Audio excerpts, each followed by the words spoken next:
Para dun sa mga ayaw manood ng pagkahaba-habang video ng Blue Ribbon Committee, ganito lang yung explanation sa nangyari kahapon. So, si D.E. Alcantara ngayon ay umamin na kung paano nangyari yung proseso.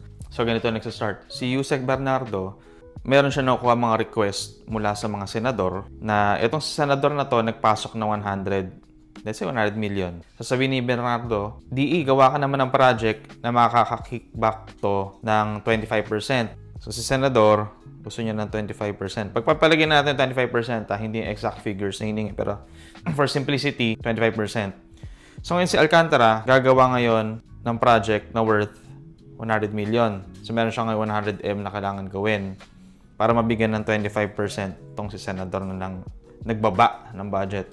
So ngayon, itong contractor ngayon, mapipilitan siya gumawa ng project na below 100M pero in paper worth 100M. Ito yung nagiging problema. So sa 100M, sure ka na 75M na lang magagamit mo dyan. Pero kasi hihingi pa to si Bernardo, hihingi pa to si Zaldico, tapos syempre nakakat pa yun si Alcantara. So itong 75M, realistically, pagpalagay na lang natin mga 35M na lang yan. Yan na lang talaga yung presyo. Kunwari, flood control project yan na worth 100M, realistically, 35M lang yan. Ito pa yung gross. Kung kukunin pa ng contractor yung kita niya dito, more or less, ang project lang talaga na yan ay worth mga 25M. So parang sacrifice yung integrity ng 100M. 25M na lang talaga yung worth nun. Tapos sinabi rin niya paano yung payment scheme.